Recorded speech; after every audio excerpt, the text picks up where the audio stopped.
ibadah memang tidak boleh menjadi sebuah entertainment. Tetapi dengar baik-baik, ini penting. Ibadah bisa bersifat entertaining. Sayangnya seringkali gereja-gereja, saya tidak menyebut gereja ini, tapi gereja-gereja gagal mendidik jemaat, menanamkan esensi ibadah yang penting ini. Padahal ibadah itu tiap minggu dilakukan seumur hidup mereka loh. Sekalipun kita Senin sampai Sabtu kita saat teduh pribadi, kita punya personal worship, bukan berarti kita bisa berkata, kalau gitu minggu gak usah datang lagi. Betul, worship shapes the church. Ibadah itu yang membentuk gereja itu sebetulnya. Singkat aja ya, singkat ya. Iya, boleh. Bagi saya, seorang pelayan ibadah itu harus mengerti 2 hal minimal. Sesuai dengan namanya, yaitu pelayanan ibadah atau pelayan ibadah. Berarti ada 2 hal kan?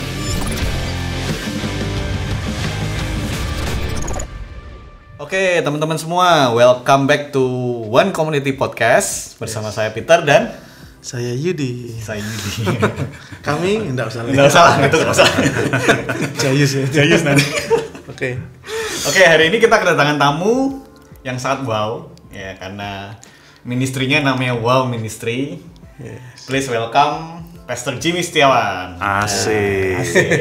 Thank you. Panggilnya Coach Jimmy aja. Coach Jimmy aja. Iya, lebih akrab lah. Lebih akrab, ya. Jadi lebih enak lah. Oke, Coach Jimmy. Apa sih Wow Ministry itu?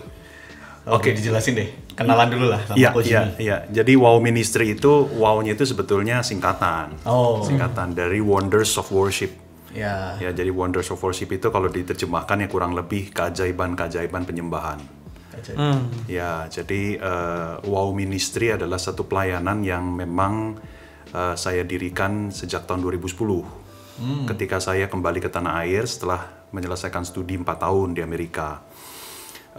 Memang ini selaras dengan visi yang memang saya sudah sejak lama saya gumulkan ya. Bahkan waktu saya masih kuliah di Amerika pun visi itu terus katakanlah membara begitu ya.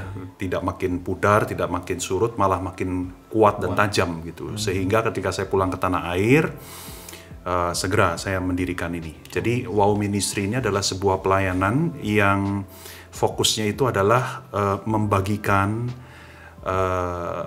filosofi atau apapun lah yang berkaitan dengan ibadah atau penyembahan. Sebab kalau kita bicara ibadah itu sebetulnya kan banyak sekali aspeknya ya. Bukan hanya musik loh.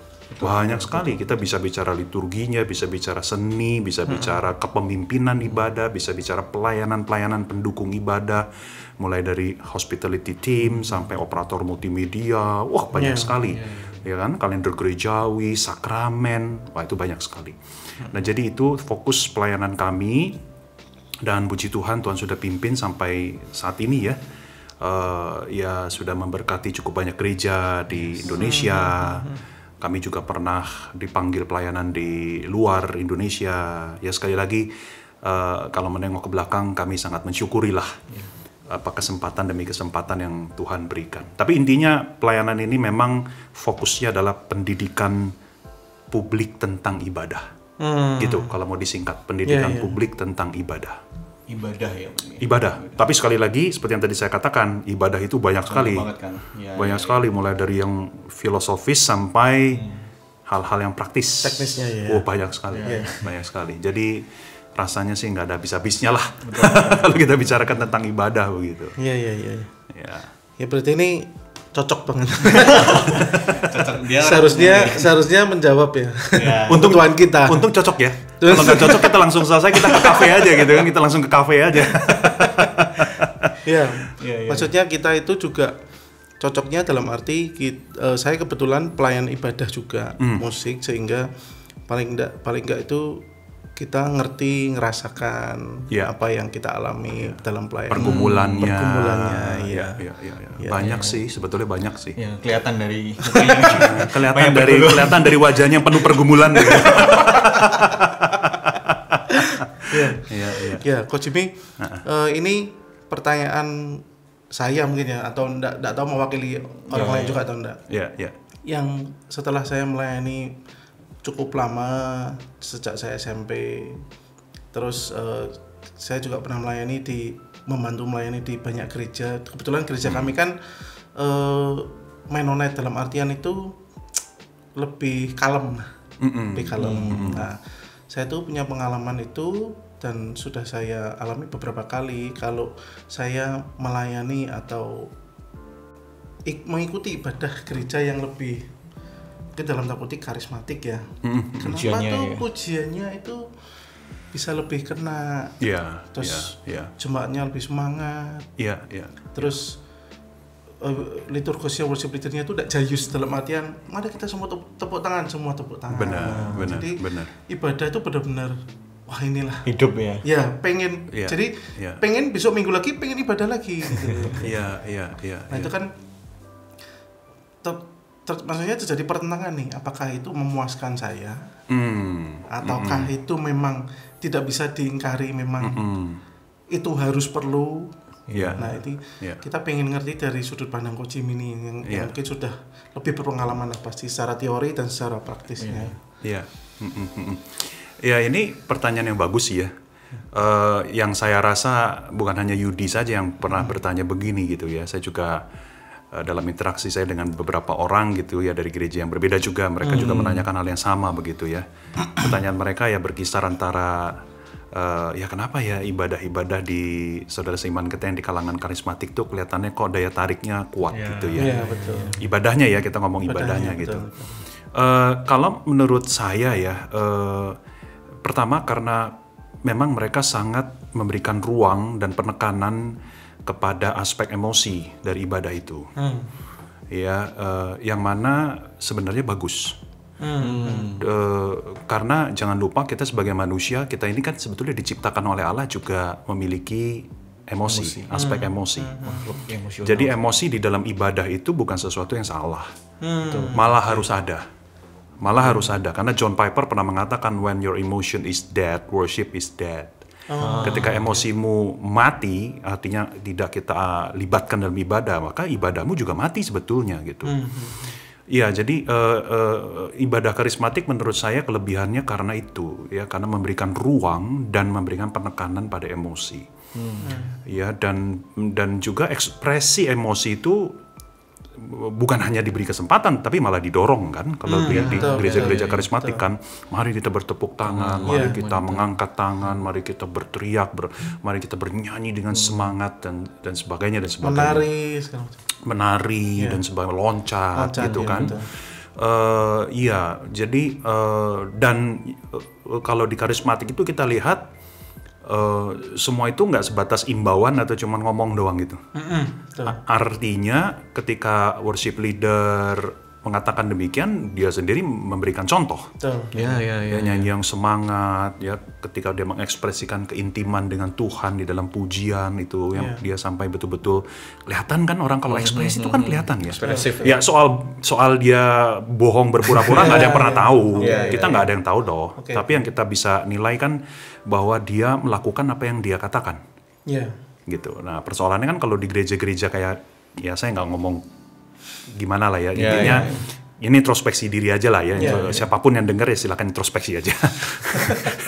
Kalau di gereja-gereja yang lain itu kan, gereja-gereja yang bukan karismatik biasanya ya kayak pemimpin ibadahnya suruh nyanyi semangat tapi dia sendiri nyanyi nggak semangat. Ya, mari kita bertepuk tangan tapi dia sendiri nggak tepuk tangan, misalnya begitu. Ini alasan pertama kenapa menurut saya ibadah karismatik penekanannya itu ya. Nah, penekanan yang kedua itu adalah karena ibadah karismatik sangat piawai di dalam mengakomodasi dan menggunakan idiom-idiom budaya yang sangat relevan.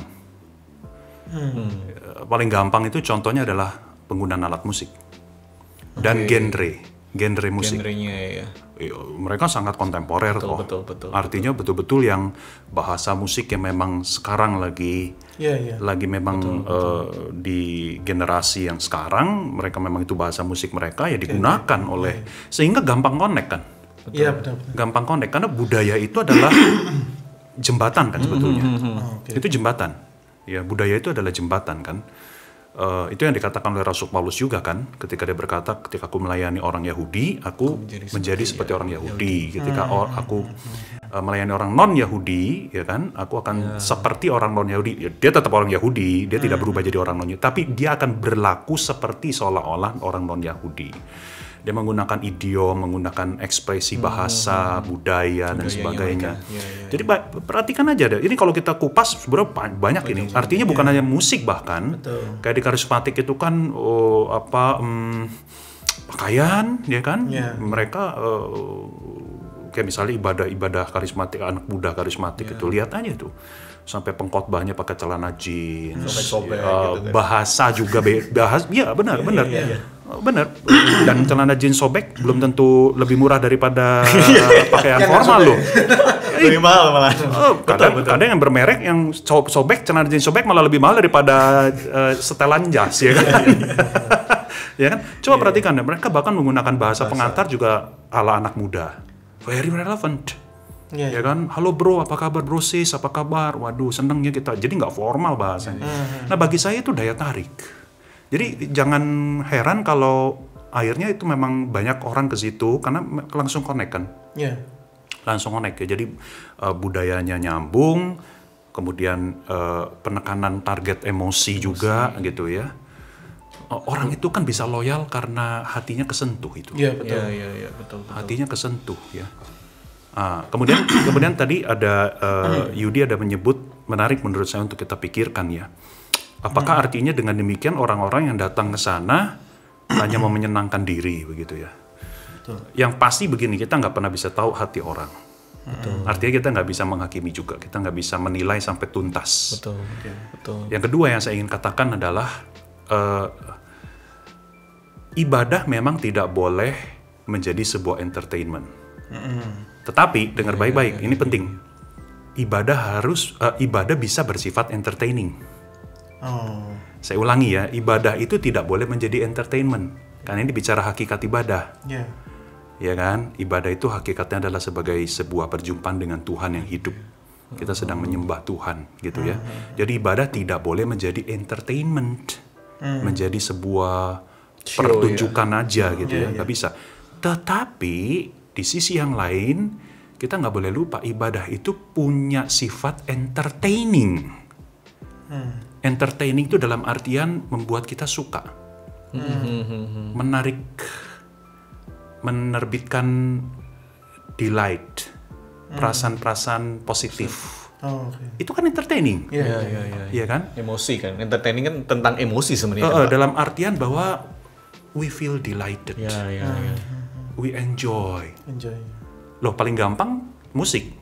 Lah, Tuhan kan kasih musik dalam ibadah. Musik itu kan punya power untuk bikin kita delightful. Betul. Ya kan? Nah kalau kita bilang nggak boleh lu sama sekali nggak boleh ada perasaan kita secara manusia kita nggak boleh menyukai, ya nggak usah pakai musik lo gitu.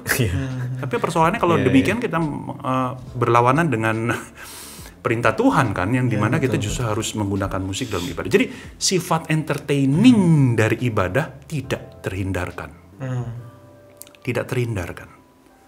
Ya. Selama ada musik, selama ada seni, apapun genrenya, pasti bersifat entertaining. Betul. Pasti itu, nggak mungkin enggak. Ya kan? Nah, hal berikutnya yang saya ingin sampaikan adalah begini. Sebenarnya kalau kita bicara orang datang ibadah hanya untuk menyenangkan diri sendiri, itu nggak hanya terjadi dalam bentuk ibadah tertentu. Dalam semua bentuk ibadah juga bisa. Yang hanya pakai piano dan organ, bisa nggak orang datang cuman buat nikmat, buat aku sukanya gini kok. Iya, ini memang selera aku. Ya kan? Belum tentu dia datang untuk berjumpa dengan Tuhan, belum tentu dia datang untuk menghayati hadirat Allah yang ada. Tapi dia ingin suka itunya, karena hadirat musiknya. Betul. Karena kebetulan memang dia suka dengan piano, dengan organ, bisa banget toh. Sesuai selera. Benar. Jadi sebelum kita menuding orang lain, tunjuk diri sendiri. Karena ini bukan soal gaya ibadah, ini soal natur manusia. Kita ini manusia berdosa. Bukan soal karismatik atau injili. Injili sama karismatik sama-sama manusia berdosa. Artinya ada sifat kemanusiaan kita yang selalu, kalau kita nggak hati-hati, nggak mawas diri, apapun kita maunya bawa untuk diri kita. Namanya self-centeredness. Betul. Nah, ini Ingin akar diri dari kita yang ini akar dipuaskan. dosa. Ya, Akar dosa itu self-centeredness. Kalau kata Martin Luther itu incurvatus est, bahasa Latin ya. Artinya kayak bumerang gitu.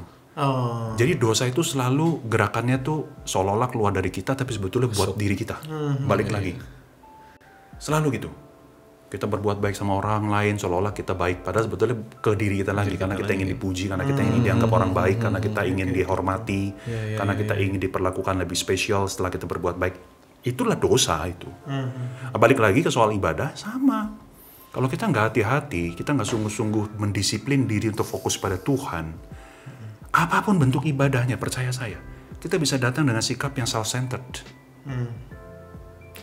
What can I gain from this worship gitu? Ya. Hanya untuk diri kita doang, untuk kepuasan, kesenangan gitu. Itu kira-kira. Self-centered ya. Iya. Kadang-kadang ada juga orang, siapa yang khotbah besok minggu? Nah, bisa juga begitu. bersama kan. Ya, jadi lebih merindukan hadirat pengkhotbah daripada hadir Tuhan. Ya, ini mumpung sudah membahas tentang tadi Sudah panas nih ya, sudah sudah panas ya. menyebut tentang hakikat ibadah. Ya, Mungkin ya. Coach Jimmy juga bisa, istilahnya kan tadi juga World Ministry untuk edukasi ke Sambil minum ya. Sambil minum. senang aja. Dia soalnya mau ngomong hakikat ibadah. Hakikat Panjang. ibadah. Kayaknya saya bisa menjelaskan 30 menit sendiri. Kamera itu matiin aja. Ya. Jadi edukasi baik itu ke kami sebagai jemaat Ya, dan juga kami sebagai pelayan. ya, ya. Apa poin-poin penting apa sih yang kita harus tahu? Hakikat ya, esensi ya. Ya. Jadi kalau kita bicara hakikat, esensi itu kan bicara core, Yes. bicara intisari. Intinya, ya. Disari, betul.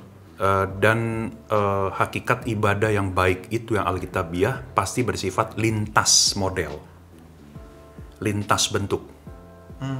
Ya, artinya hakikat yang benar, hakikat ibadah Kristen itu kan cuma satu sebetulnya. Model ibadah banyak, Oke. tradisi ibadah banyak. Oke. Tradisi Reform dengan tradisi Pentekostal pasti beda. Apalagi kalau kita bicara tradisi Ortodoks dengan Ortodoks aja ada Ortodoks Timur, ada Ortodoks Yunani, ada Ortodoks Rusia. Itu beda lagi. Belum lagi gereja Koptik, model beda, tradisi beda, gaya bisa beda kan.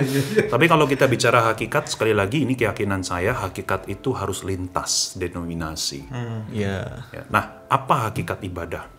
Mau yang rumit atau yang sedikit nggak rumit? Jangan rumit-rumit. Jangan rumit-rumit. Oke, berarti yang Sampai gitu. berarti yang sedikit nggak terlalu rumit lah. Iya, gitu iya, ya. rumit. Oke. Jadi kalau kita bicara ibadah hari Minggu, ini ibadah hari Minggu ya. Minggu aja Kita ya. sedang tidak bicara ibadah hidup sebagai seluruh ibadah kayak Roma pasal 12 ya. Iya, Enggak ya. iya, Kita nggak iya. ngomong ini Iya, dulu ya. oke.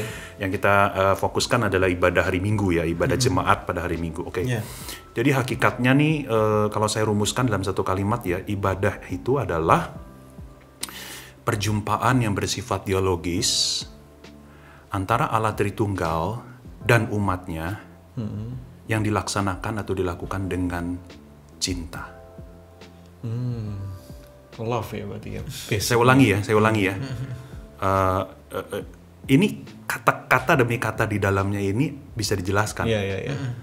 Karena memang waktu saya mikirin ini, saya secara sengaja dan secara seksama memikirkan kata apa yang saya mesti taruh ini.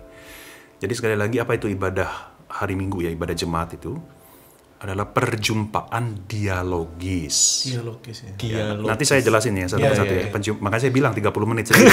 Perjumpaan dialogis antara Allah Tritunggal dan umatnya yang dilakukan berdasarkan cinta.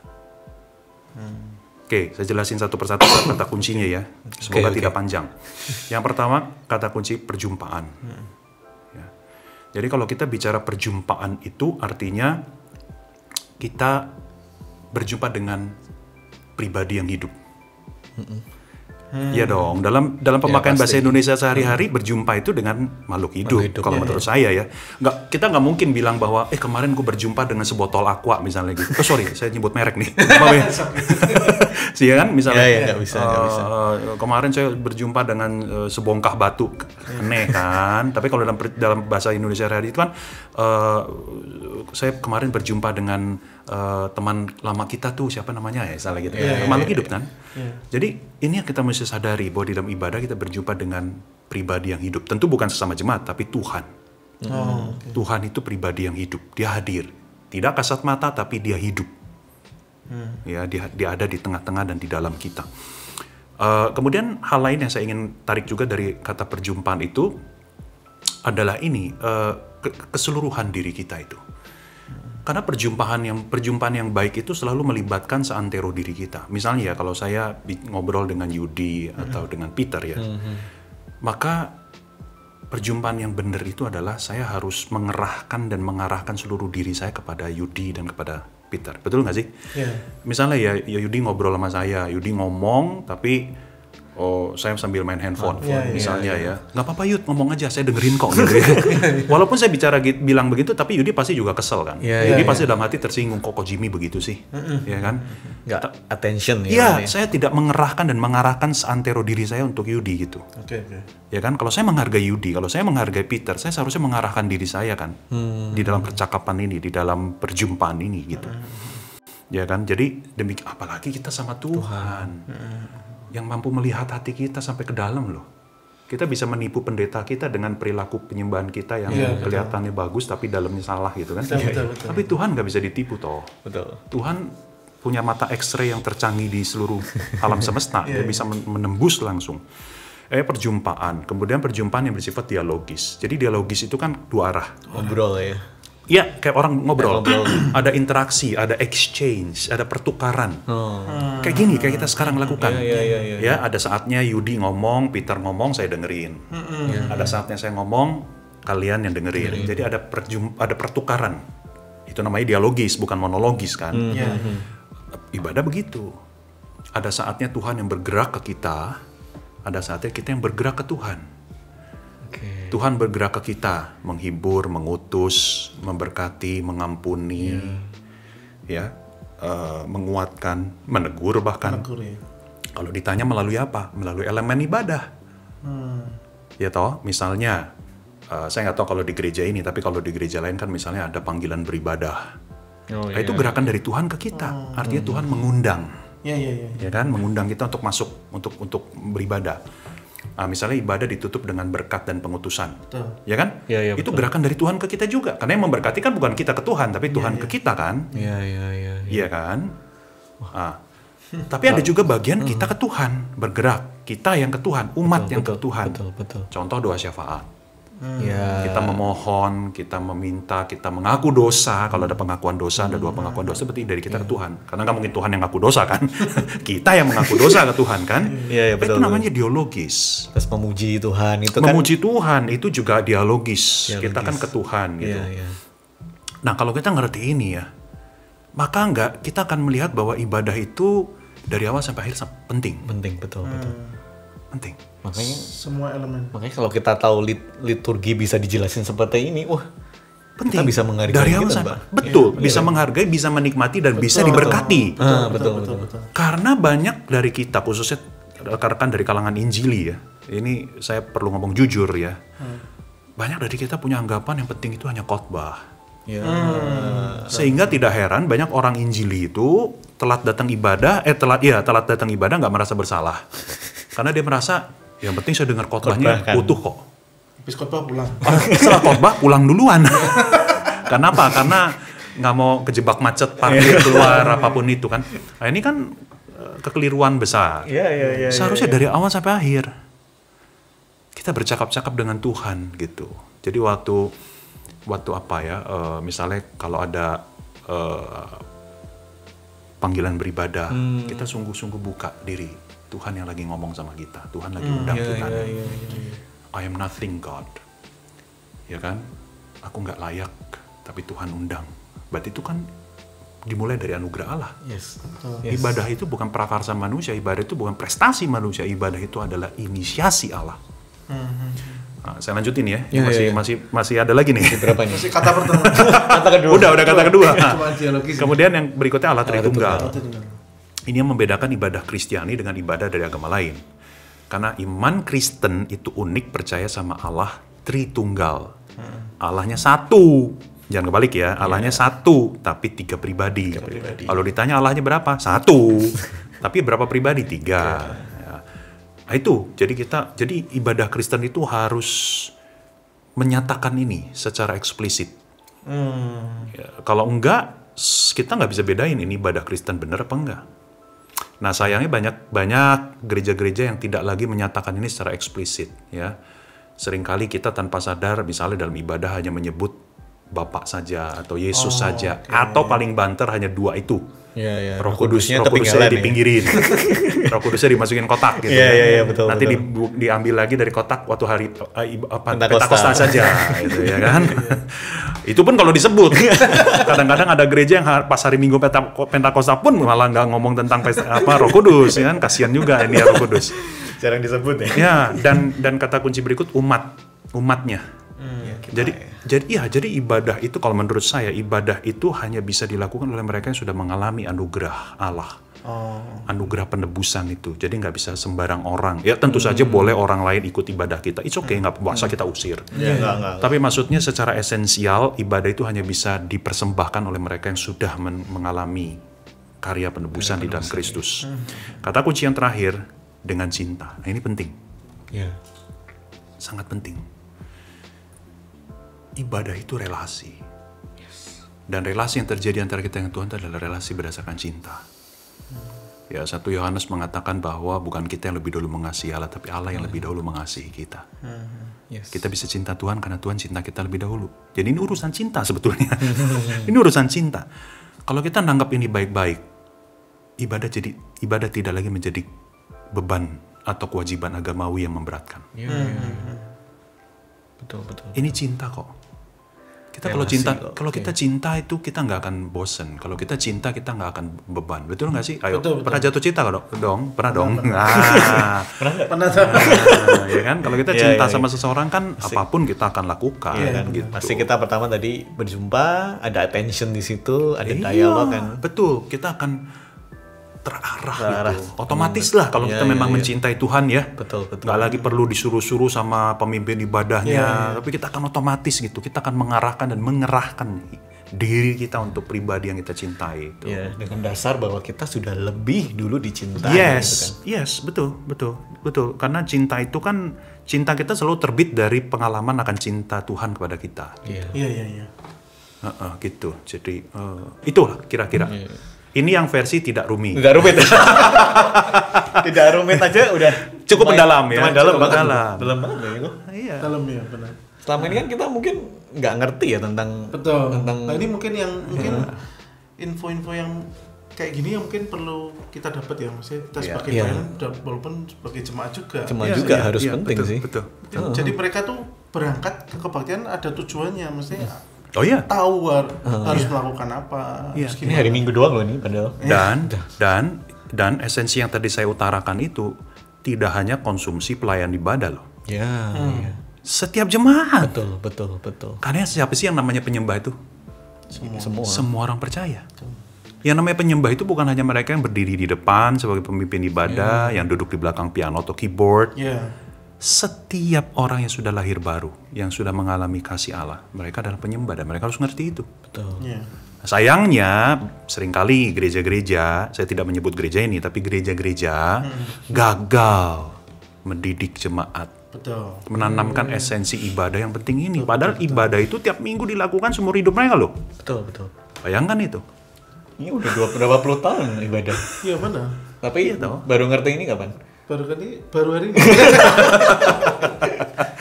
Sama sih. Berarti ini ya ada pencerahan ya. Haleluya. Kita bisa ngajarin. Benar, itu penting. Betul. Harusnya seperti itu kan. Dengan kita mengajar, kita jadi belajar 2 kali lipat.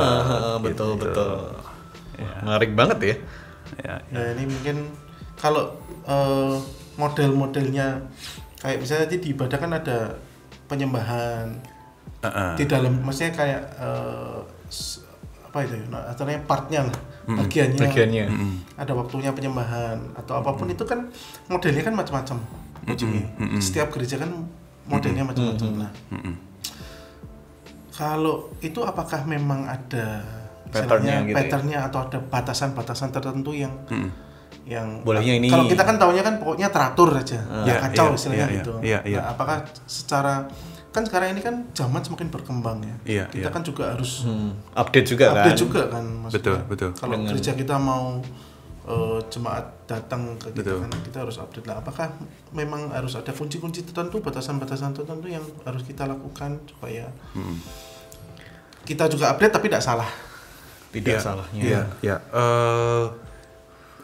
Jadi yang kamu maksud penyembahan ini secara umum ya model ibadahnya atau model apa? ibadahnya ya. Model ibadahnya. Sebenarnya model ibadah dan kalau di dalam ibadah itu sebenarnya ada part yang dimana kadang-kadang itu part dimana kita menyembah Tuhan. Oh oke. Saya tebak seperti itu ya, ada progresi chord, kemudian Betul. jemaat dibiarkan bebas berekspresi dengan melodi yang mereka ciptakan spontan. Itu maksudnya toh. Ya. Oke, ya itu sebenarnya ada istilahnya. Istilahnya itu open singing atau bermazmur. Bermazmur ya betul. Istilahnya open singing atau open worship juga bisa ada yang mengatakan gitu ya. Oke, iya kalau untuk hal itu ya secara esensial saya tidak bermasalah. Artinya boleh-boleh saja itu, ya. Walaupun memang kita harus akui kebiasaan itu sangat kuat dan bahkan pertama-tama mungkin ya itu kan di kalangan rekan-rekan karismatik dulu. Betul. Itu sebabnya ketika masuk ke kalangan non karismatik atau katakanlah Injili itu kan mereka langsung kaget dan biasanya mereka akan mengasosiasikan. Itu sebabnya kan biasanya keberatan-keberatan ini kan berkisar antara waduh ini mah karismatik, kita kan bukan karismatik gitu ya. Oke, bagi saya sih secara esensial nggak masalah ya selama satu tetap bisa melibatkan seluruh jemaat. Ya artinya itu bukan satu hal yang sulit gitu ya. Kita ngomong konkret lah, misalnya progresi chordnya jangan yang aneh-aneh. Ya selama masih C, D minor, E minor, ya itu masih oke lah gitu ya. Yang jemaat bisa ngikuti secara sederhana. Jangan yang kamu Gak udah. cukup saya aja. Iya. Jangan sampai yang aneh-aneh kayak akord jazz gitu toh. Intinya selama jemaat bisa dilibatkan. Karena konsep ibadah yang penting juga adalah apapun yang kita lakukan jemaat harus bisa dilibatkan. Karena ibadah bukan pertunjukan. Ya tadi balik lagi ya tadi. Kalau ibadah pertunjukan nggak peduli yang di bawah nggak ngerti, yang penting asal nonton. Kayak konser kan gitu. Ya kan? Tapi kalau ibadah nggak bisa begitu. Ibadah itu salah satu patokan keberhasilan ibadah adalah apakah jemaatnya itu bisa mengikuti nggak, bisa terlibat aktif nggak. Engage ya dengan. Jadi kalau kita lihat jemaat kita banyak yang diem cuma nonton, jangan pikir ibadah kita berhasil, justru malah gagal kalau dilihat dari sudut pandang ibadah. Itu kalau WL-nya penuh tekanan nggak itu ya? Cuma diem gitu. Dipelototin aja gitu ya. Iya, jadi itu ya. Yang pertama satu itu ya. Yang kedua, pesan saya kalau untuk kalangan non karismatik tetap harus diberikan penjelasan. Ya itu penting. Jadi jangan ujuk-ujuk selama puluhan tahun gereja nggak pernah melakukan itu, tiba-tiba pada hari Minggu itu pemimpin ibadahnya langsung memasukkan unsur itu ya. Jadi ekstrim. Jadi kayak mengasumsikan jemaat semua pasti ngerti dan langsung ikut. Jangan. Kalau bisa diberi penjelasan dulu, misalnya sebelum ibadah gitu ya, ada penjelasan singkat 2 menit. Ya jemaat sekalian, kita akan coba praktekkan salah satu elemen ibadah nanti ya, yaitu bermazmur. Jadi silakan ya kita berdoa dengan melodi yang sederhana saja, dengan kata-kata yang biasa, yang sederhana, nggak usah rumit-rumit, ya kan. Misalnya terima kasih Tuhan, bersyukur kepadamu, gitu-gitu aja sih. Boleh diberikan penjelasan gitu ya. Dan sebenarnya sesimpel itu ya Pak, memberikan penjelasan ya. Iya. Dan, penjelasan. Iya, sesimpel itu sebenarnya. Apalagi kalau sesuatu yang baru kita masukkan. Betul. Itulah yang seringkali membuat banyak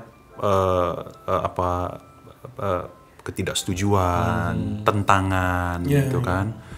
Karena bukan hanya baru, tapi juga nggak disertai penjelasan.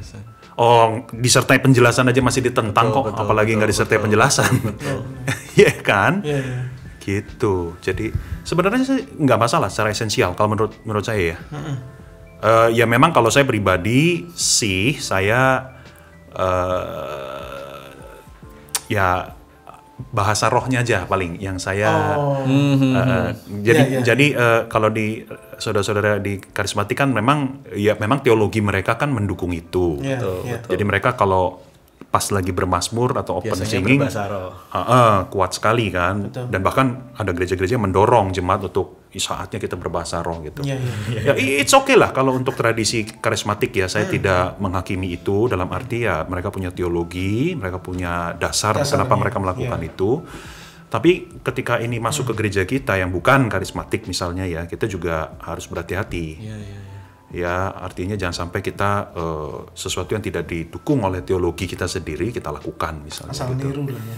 Asal ciplak, latah gitu. Tetap harus basicnya juga harus kuat juga ya, kalau enggak kenapa melakukan itu kan gitu kan. Iya, sebenarnya sebenarnya simpel banget sih. Jadi gini, kalau kita baca di Kolose 3 ayat 16 ya. Coba deh kita lihat ya. Kolose 3 ayat 16. Bukan Yohanes 3 ayat 16 ya, lain. Kolose 3:16. Iya. Nah, kan kalau di Kolose 3:16 ini coba ya perhatikan. Kita langsung baca yang di bagian agak ke belakang itu ya. Sambil menyanyikan mazmur dan puji-pujian dan nyanyian rohani. Coba perhatikan di sini ada tiga macam lagu, ya kan? Nah, ini menurut penafsir Alkitab, ini memang 3 kategori atau 3 jenis lagu yang memang umum pada saat itu. Ya. Mazmur, tentu kita tahu Mazmur itu merujuk pada kitab Mazmur, ya. Karena memang pada saat itu masih sering dinyanyikan. Relevan kan? Buat mereka relevan kan? Iya dong, karena kan gereja mula-mula orang Kristen perdana kan mereka orang Yahudi. Mereka kan sebelum jadi orang Kristen mereka biasa di sinagoge. Sinagoge itu kan menyanyikan Mazmur juga. Betul. Jadi masih ke import, masih ke bawah nyanyian Mazmur. Nah, itu yang pertama. Jenis yang kedua puji-pujian. Dalam bahasa Yunaninya ini himnos. Himnos him. Tapi ada perbedaan pengertian him dalam Kolose 3:16 dengan him dalam pengertian sekarang. Kalau dalam pengertian Kolose 3:16, himnos itu adalah lagu yang pesannya, liriknya itu Christ-centered. Yes. Yang benar-benar liriknya itu bicara tentang Yesus. Nah, itu yang disebut dengan himnos. Oke. Contohnya Filipi pasal 2. Filipi pasal 2 itu ya, yang Yesus itu tidak menganggap kesetaraannya dengan Allah, tetapi mengosongkan dirinya, mengambil rupa seorang hamba, bla bla bla bla sampai akhir itu. Nah, para ahli itu sepakat bahwa itu sebetulnya nyanyian gereja mula-mula. Yang oleh Rasul Paulus dikutip, dimasukin jadi bagian dari suratnya. Itu himnos sebetulnya, itu nyanyian. Jadi kayak saya nulis surat sama kamu ya, tapi di dalam surat itu saya masukin lagu Amazing Grace gitu loh. Gitu ya maksudnya ya. Itu sebetulnya nyanyian. Dan perhatikan, itu nyanyian himnos karena itu sangat Christ-centered. Kan bicara tentang Kristus, jelas-jelasan. Tidak menganggap dirinya setara dengan Allah, bla bla bla bla bla gitu kan. Itu kan Kristus. Nah, yang menarik yang ketiga yang saya ingin kaitkan dengan pertanyaan tadi. Jadi penafsir Alkitab menyetujui bahwa nyanyian rohani di sini, apa yang dimaksud nyanyian rohani di sini adalah segala bentuk pujian yang keluar dari mulut kita yang bersifat spontan. Sih, menarik? Ya, ini aku baca Inggrisnya. Menarik kan? Spiritual songs. Yes, spiritual songs kalau bahasa Inggrisnya. Jadi ini lagu-lagu yang sifatnya spontan, yang keluar dari hati, tapi kita nyanyikan dengan mulut kita. Jadi menarik sekali ketika kita mengerti ini. Wow, mirip dengan praktek yang sekarang bermazmur itu. Nah, jadi sekali lagi saya kembali kepada keyakinan saya nggak ada masalah dengan itu. Secara esensial nggak ada masalah. Boleh-boleh saja. Bahkan kalau kita jalankan dengan baik ya, harus itu menjadi momen yang sangat indah karena kita intim dengan Tuhan gitu. Betul. Intim dengan Tuhan gitu. Iya. Berarti menarik juga ya. Kalau kita belajar dari gereja mula-mula ini, dia bahkan menerapkan itu kan. Iya, walaupun mungkin caranya berbeda dengan kita caranya mungkin berbeda karena dulu ya nggak ada keyboard. Iya kan? Iya, mereka nggak ada progresi chord itu kan. Iya kan? Tapi spontanitasnya itu yang sama. Iya kan? Yang keluar dari hati kita, apapun lah dalam hati kita mau bersyukur sama Tuhan, kita langsung ngomong aja, gue bersyukur padamu Tuhan, gitu ya, ngomong aja langsung. Atau mengeluh sama Tuhan gitu. Tuhan tolonglah aku, gitu bisa aja kan. Iya. Nggak ada masalah gitu. Ya tapi kalau saya lihat ini betapa pentingnya pengertian tadi ya. Yes. Penjelasan pengertian itu penting sekali, sama mungkin persiapan juga ya. Ya. Kalau misalnya kita memang tidak pernah melakukan itu ya. Oh iya. Kan kalau misalnya memang itu ditaruh beban sama Tuhan, maksudnya supaya ibadah ini benar-benar mungkin lebih hidup atau lebih gimana. Kita mau masukin segmen itu misalnya. Kan paling enggak kan harus persiapan semuanya. Tentu. Harus. Disebut spontan bukan berarti nggak ada persiapan. Yes. Tetap harus ada persiapan. Spontan itu kan dari sisi jemaatnya. Ya. Tapi kitanya yang memberikan ruang untuk jemaat bermazmur itu kita harus punya persiapan. Ya kan, setidak-tidaknya pemusik kan harus tahu progresi chordnya gimana, begitu. Janjian dulu. Yes, dan WL-nya juga kan harus memberi contoh. Iya, memberi contoh. Ya WL-nya jangan waktu minta bermazmur tapi WL-nya diem aja gitu. Iya. Iya kan? Tapi pertanyaannya, event nggak tahu ya, event tanpa tadi apa namanya, bermazmur itu. Bermazmur ya, open singing, open worship. Singing kan. Mau bisa dalam bentuk apa lagi gitu maksudnya? Enggak, maksudnya apakah tadi kan 3 ya, apa bermazmur, puji-pujian, him itu kita kan. jangan kecampur dengan bermazmur dan mazmur ini ya. Iya. Enggak. Bermazmur kan ini. Mazmur. Kalau ini mazmur ya? Kalau Nyanyikan kita mazmur ya? nyanyikan Beda ya? mazmur. Mazmurnya yang beda. Ya. Terus saya juga pengen nanya. Nah, ini banyak tanya nih. Soalnya kamu udah. Soalnya pengen nanya. Bukannya karena disuruh gitu ya. Dari hati ya. Nah ini mungkin seberapa penting sih ibadah buat gereja pertama? Maksudnya apakah memang gereja itu harusnya ya harus fokus di ibadah minggunya misalnya, apakah itu jadi satu bagian yang penting juga? Nah itu posisinya di mana Mas? Ya, jawaban singkatnya ya, penting banget. Udah, gitu aja. Maksudnya ibadah tuh ibadah apa? Ibadah minggu tuh. Iya minggu kan. Penting banget. Penting banget kan. Penting banget. Dan bersifat tak tergantikan. Tak tergantikan. Oh, oke. Tak tergantikan. Artinya sekalipun kita Senin sampai Sabtu kita saat teduh pribadi, kita punya personal worship. Personal worship bukan berarti kita bisa berkata, kalau gitu Minggu gak usah datang lagi. Ya kan? Saya personal worship aja hari Minggu ya, Senin apa Minggu ya, nggak usah datang ke gereja ngapain gitu kan? Nggak bisa. Corporate worship atau ibadah korporat itu sesuatu yang sudah ditetapkan oleh Allah sejak dari awal. Ya, kita bisa baca banyak lah referensinya di Mazmur itu banyak sekali, ya kan? Dan kita bisa lihat juga di dalam Perjanjian Baru, Kisah Para Rasul, dari awal kan memang gereja juga berkumpul bersama, Kisah Rasul pasal 2 ya kan, memecahkan roti bersama dan sebagainya. Bersama-sama loh. Jadi ada pertemuan bersama itu. 1 Korintus juga begitu ya kan, ketika Paulus menegur jemaat Korintus tentang praktek perjamuan kudus yang salah. Itu kan gitu ya, itu kan asumsinya bahwa memang sudah ada kebiasaan berkumpul bersama gitu kan. Jadi itu tak tergantikan. Itu sebabnya ketika pandemi menyerang dunia. Bahkan gereja-gereja terpaksa menghentikan dan menutup gedung maupun kegiatan-kegiatan mereka yang lain. Masih ingat gak kita waktu awal pandemi? Satu-satunya kegiatan yang tetap diperjuangkan gereja harus ada apa? Ibadah. Ibadah minggu ya. Ibadah. Semua lain di stop dulu. Betul gak sih? Ingat gak waktu tahun 2020 tuh awal-awal tuh? Semua kegiatan di stop, betul? Mau acara retret, mau acara pembinaan, semua di cancel. Tapi ibadah hari Minggu diperjuangkan. Meskipun dalam platform online, tapi secara intinya itu kan secara rutin juga kan. Kita harus lakukan ini tiap minggu. Ya, jadi ada yang mengatakan ibadah itu DNA-nya gereja kan. DNA-nya gereja itu artinya ibadah itu yang membentuk gereja gitu. Bukan gereja yang membentuk ibadah, tapi ibadah yang membentuk gereja.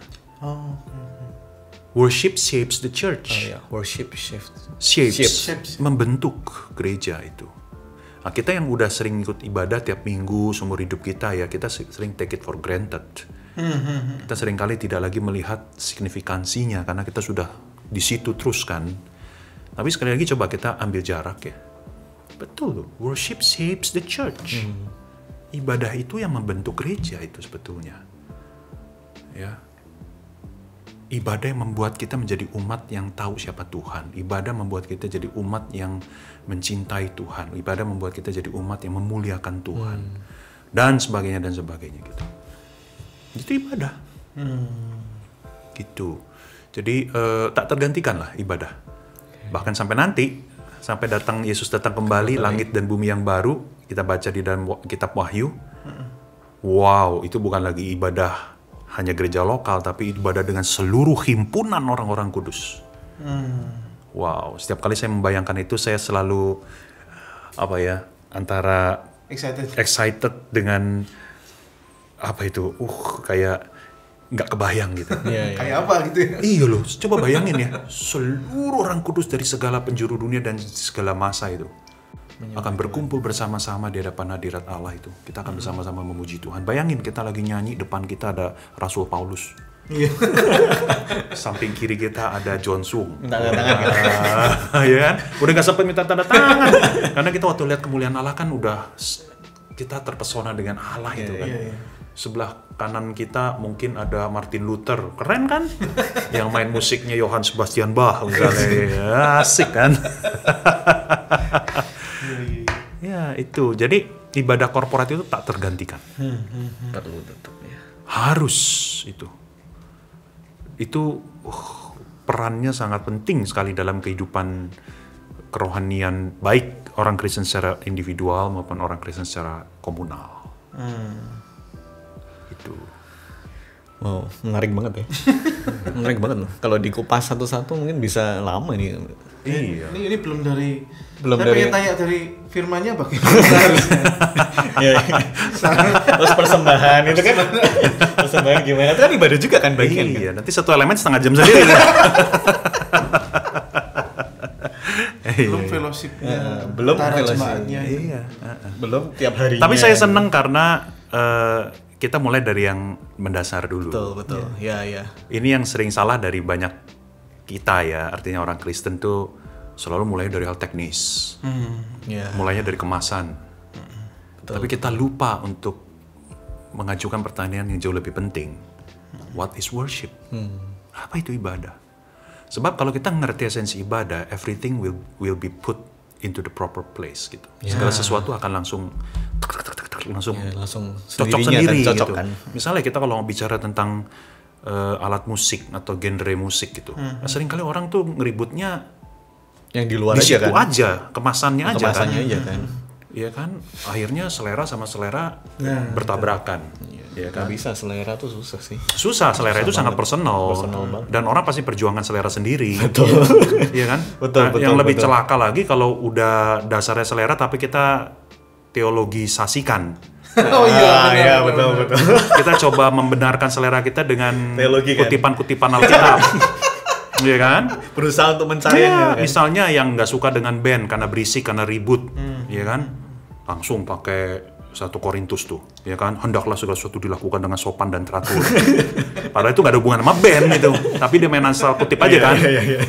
Ya kan? Sebaliknya kalau yang penggemar band pakai Mazmur 150, ya kan? Dia menari dan lain-lain gitu. Ya, inilah orang Kristen kan kalau urusan ribut mesti ada pembenaran ayat Alkitab. Ini kalau kata pendeta Yowas itu orang Kristen ini orang Kristen ayatiah.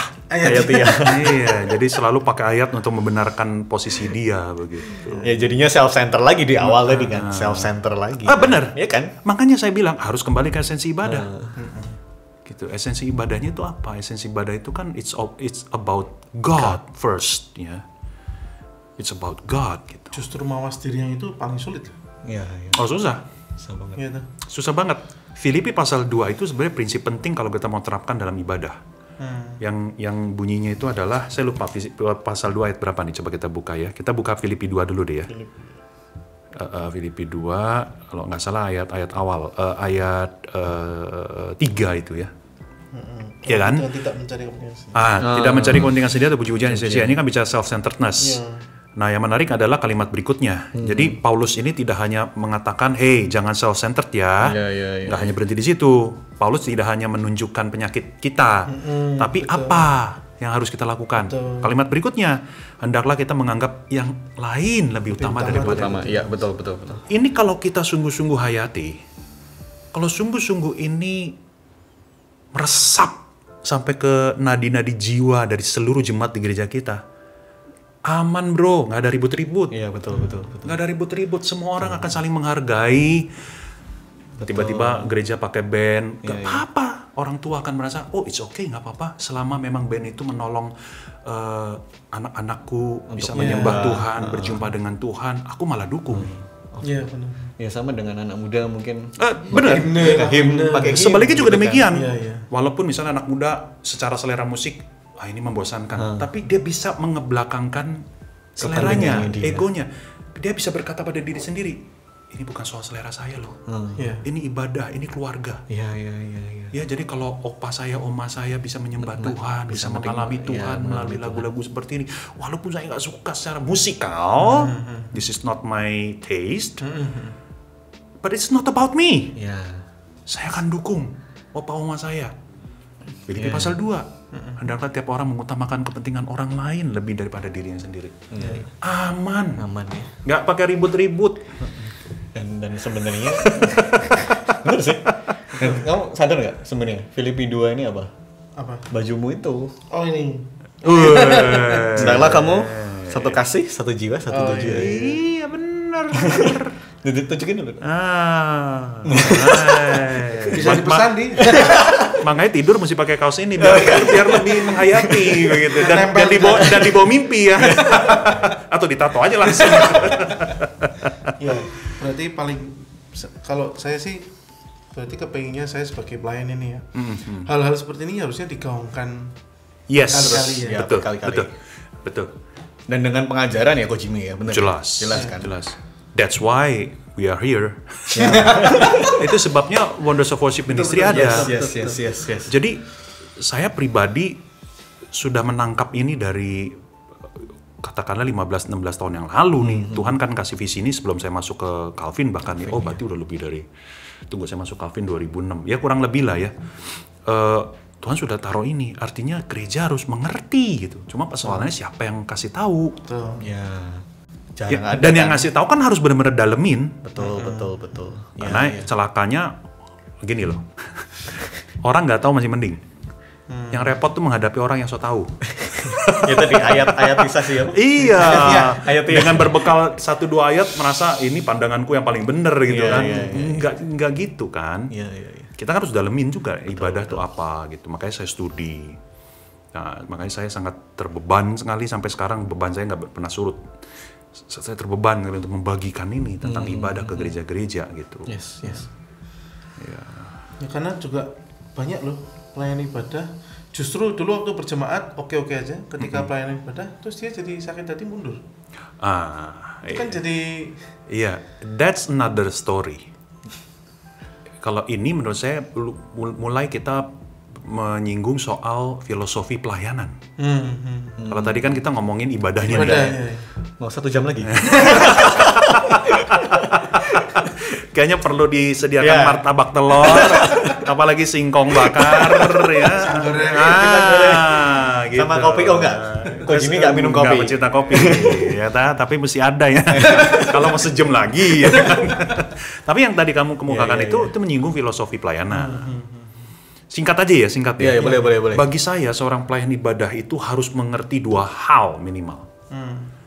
Sesuai dengan namanya, yaitu pelayanan ibadah atau pelayan ibadah. Berarti ada 2 hal kan? Satu, dia harus paham apa itu pelayanan. Wah, ini penting sekali. Dia harus tahu itu apa pelayanan. Iya. Nggak bisa cuma ngomong begini ya. Oh ya, pelayanan adalah kegiatan yang saya lakukan tanpa dibayar di gereja. No, nggak bisa cukup di situ. Kalau hanya di situ, percaya saya, ketika pelayananmu berat, pelayananmu tantangan, kau pasti mundur. Kau pasti ngambek. Kau pasti quit. Pelayanan itu filosofinya adalah Tuhan yang panggil kita. Starts from God, not from us. Banyak pelayan Tuhan itu salahnya di situ. itu kan apa itu konsep volunteer ya. Betul. Di satu sisi saya ngerti maksud baik dari konsep volunteer, artinya kita tidak dibayar, kita sukarela. Sukarelanya sih bagus. Tapi hati-hati ya, konsep volunteer itu seringkali jadi kita terjemahkan mulainya dari kita. Aku loh yang memberikan diri, aku loh yang mengajukan diri, aku loh yang rela melayani. Pada akhirnya tanpa kita sadari, kita belakang-belakang kita akan feeling entitled, kita akan merasa, gue yang ngajuin diri loh. Jadi it's like kita harus ikut aku kan gitu kan. Kita berjasa, kita merasa berjasa, kita merasa bahwa Tuhan itu butuh saya kan gitu. Bisa jadi begitu. Jadi gitu kan. Bisa begitu, bisa hitung-hitungan akhirnya. Betul, itu. Karena starts from yourself. Again, self-centered again kan. Benar. Pelayanan itu harus starts from God. Bahwa Tuhan yang panggil Jimmy Setiawan. Ya memang kita nggak dengar secara audio gitu ya, Jim gitu enggak. Tapi in your heart you feel that call. Engkau merasakan, engkau menangkap panggilan Tuhan yang kuat. Seorang Peter menangkap panggilan Tuhan bahwa Peter melayani di digital ministry. Itu dari Tuhan, bukan dari Peter. Gitu loh. Bukan untuk kemuliaan Peter. Jelas itu. Start from God, not from us. Itu pelayanan satu. Kedua, namanya juga pelayanan ibadah. Ya harus ngerti ibadah dong. Kalau ibadah dengerin yang sebelumnya. Nah, jadi kalau nggak ngerti ibadah, jadi makanya saya sudah sebutkan kan, banyak pelayan ibadah itu mau langsung buru-buru atau bahkan hanya hal kemasan. Gimana ini main alat musiknya ini? Gimana main keyboard yang inspiratif? Gimana band yang keren? Itu semua bagus, bukan berarti nggak baik ya.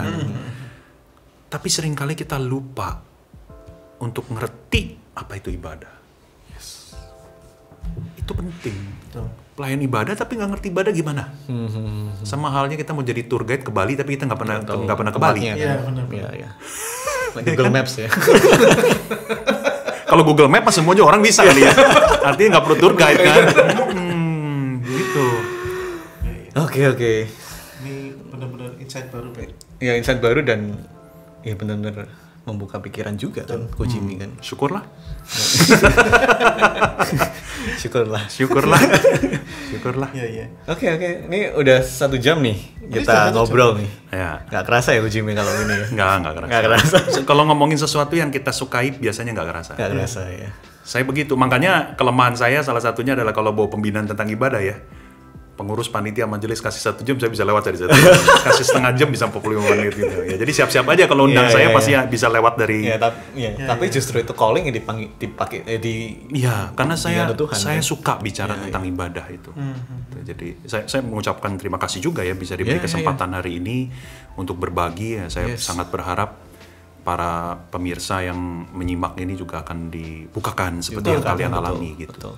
Pastilah menurut saya. Ya kita juga thank you banget sih Ko Jimmy untuk waktunya, untuk penjelasannya yang sangat membuka pikiran. My joy. Yeah. My joy. Oke, thank you. Thank you. Thank you teman-teman semua.